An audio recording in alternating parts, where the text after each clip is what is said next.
Alright, so we have it here, finally. The Blade Scimitar LRX. So we're going to open it up, take a look at it, see what's going on, and see all the stuff that's included and what you will need. So let's open it up.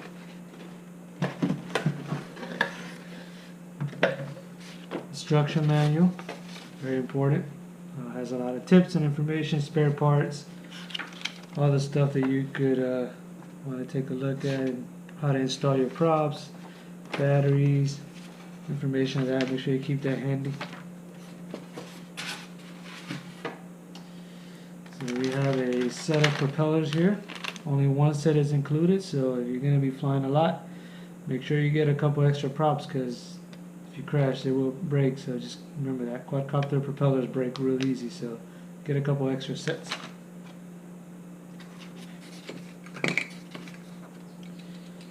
Right hand polarized antenna. It's the SMA connection. So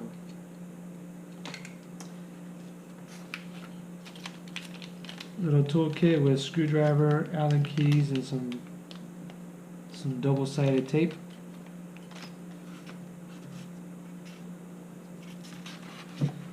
And last but not least, the Blade LRX itself.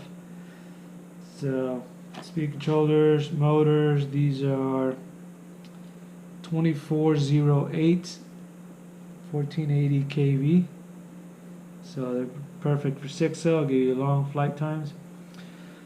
Straps for your battery, little soft non-slip grip for the battery so it won't be sliding out. It goes all the way up to 600 milliwatts, the video transmitter. Nice large capacitor in there to help with video and flight performance, and a diversity receiver stuck right in there, and a nice spectrum camera. So pretty sturdy. I mean, it's very thick frame, this should not be breaking easily. It's big. When you look at it, it's actually pretty big. It's a 7-inch quad, so it's definitely not the 5-inch that I'm used to flying. 4-in-1 speed controller, and I'll put a list of all the stuff that actually comes with it. One thing is the IC3 connection here for the smart spectrum batteries. If you have those, that'll be real handy, but like most of the users, they use XT60.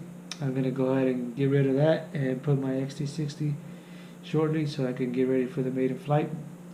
Nice little battery, or nice little soft pads here for when you're landing. LEDs in the back so you can change different LED patterns to your liking. Pretty neat.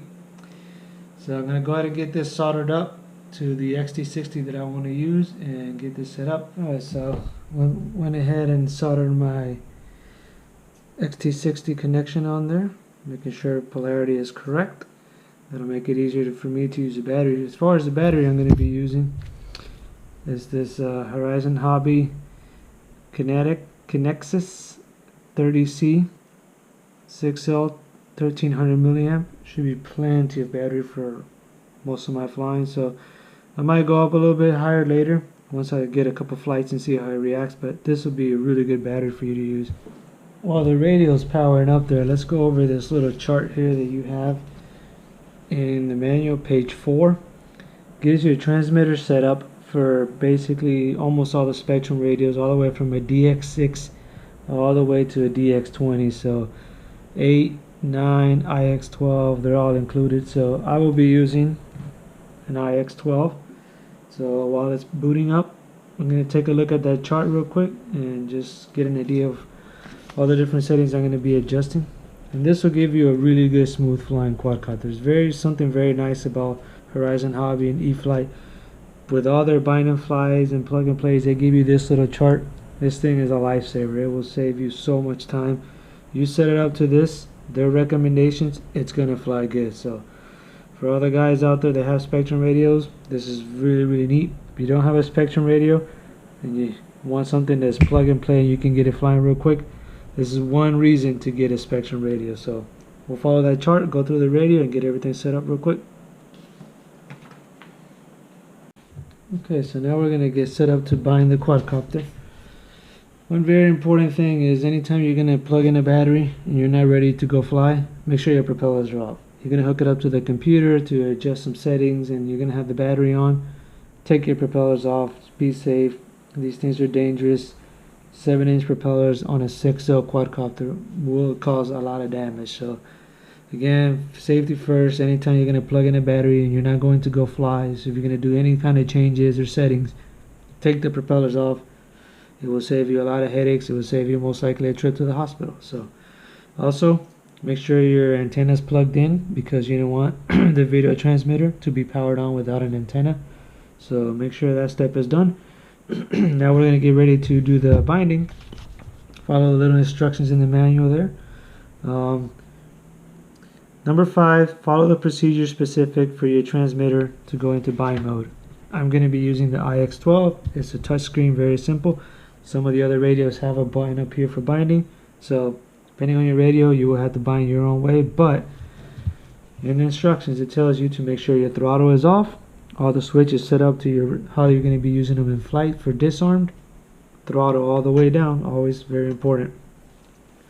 The bind button is right here on the flight controller on the left side next to the ESC cables right there. It's a small little button. It's a bit of a challenge, but you should be able to do it. So I'm going to push the button. Alright, so the button's pushed there. Plug in the battery.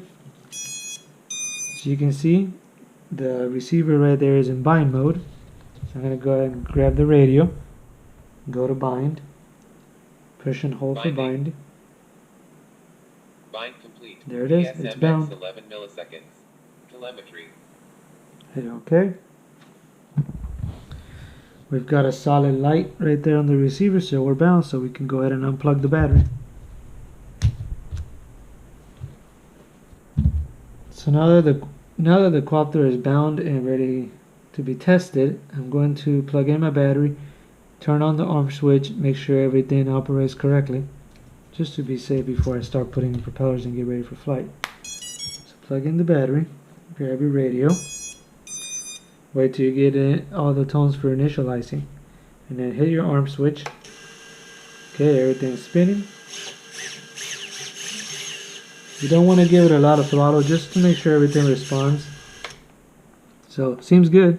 Alright, now that we have the quadcopter bound and set up to the radio, we want to connect to the computer and just do a quick flight to make sure everything's good.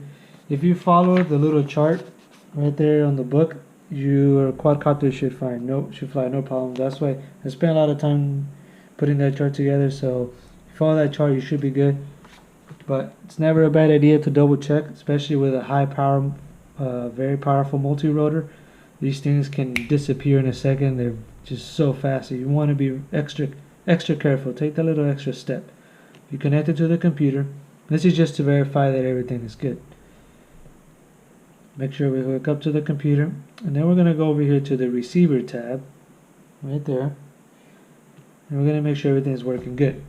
So if we go left aileron, it goes to the left, right aileron, it goes to the right, elevator nose up, it comes back to the bottom, elevator nose down, it goes towards the other edge, left rudder, bar goes to the left, right rudder, bar goes to the right, and the throttle down, and your arm switch.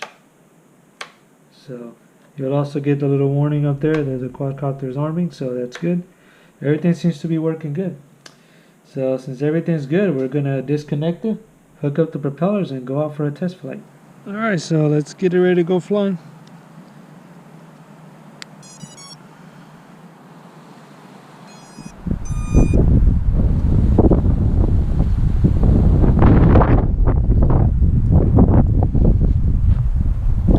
Here we go, maiden flight. Let's see how she does.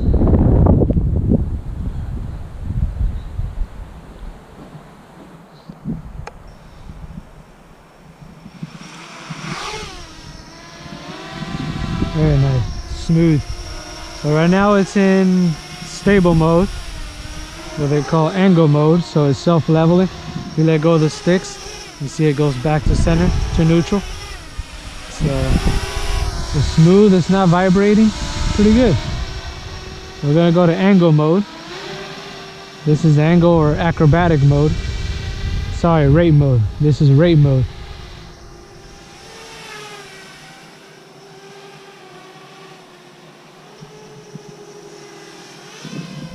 Timer stop.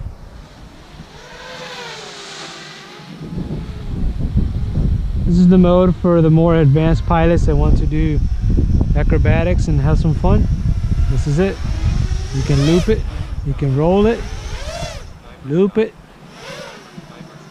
It's a lot more agility in this mode than the other one.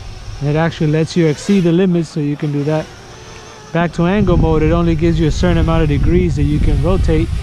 It's for newer pilots, you know, that are learning, so have some stay out of trouble. The tune seems very good. It's no vibrations, no crazy oscillations, so this is factory tuned. I mean, right there, it's very good. Factory tuned, you don't have to adjust nothing, just turn it on and fly it. So very happy with that. Do a couple more circuits around here.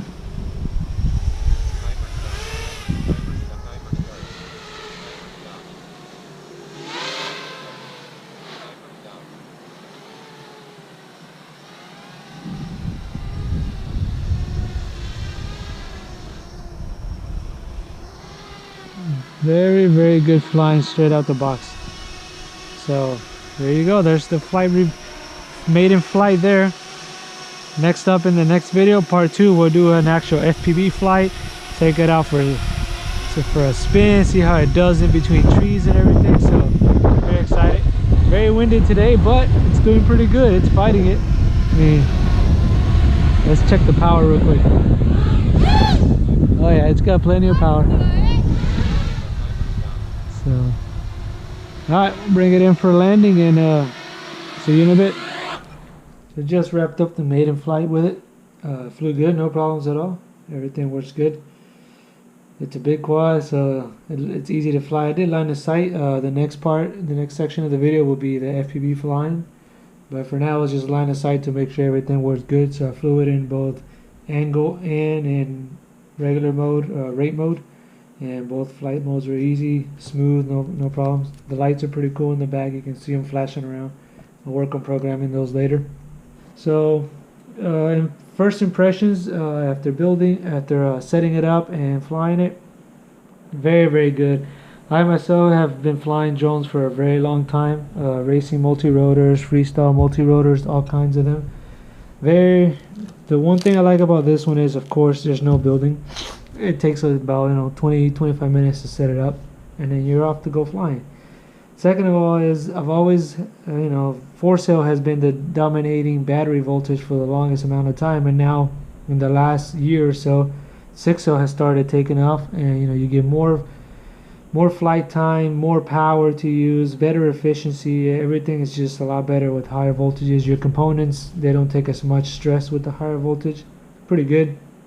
So since I was always set up for 4-cell, trying to set up a quad for 6-cell was always like, I'll do it, but I'm not 100% sure, because I would have to get new motors, new speed controllers, possibly even a new flight controller, depending. So I was always a little like, oh, I'll get to it. But with this machine here, the Scimitar LRX Bind and Fly, you get it ready to go. You don't have to buy nothing, which that's the attractive point of this machine. It's a very capable machine. It can fly, long range. It can fly for a long time, and it's no building required. All you have to do is set up a couple things in your radio, and that's it. So I highly would recommend it if you're looking to step up into the 6-cell game, have longer flight times, better efficiency. The battery nowadays, they're not as expensive as they used to be. Even you can get a good 6-cell battery, 1300 milliamps for about $35. So it's not like back in the day when they were $100 or so. So highly recommend it. I mean, if you don't have the time to build a machine, you just want to pick something up and go fly that'll fly good. Has Horizon, Hobby, Blade, they're all known for excellent customer service, so you won't go wrong there. Highly recommend it.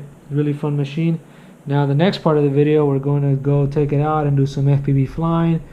Flash the firmware to a newer one on the flight controller for the more advanced users that want to do that, and I'll guide you through that procedure so you can get your own latest versions. But all in all, I really enjoyed it. I hope you guys liked the video. Any comments, please leave them below. I'll read them and reply as quickly as possible. Alright, have a good one.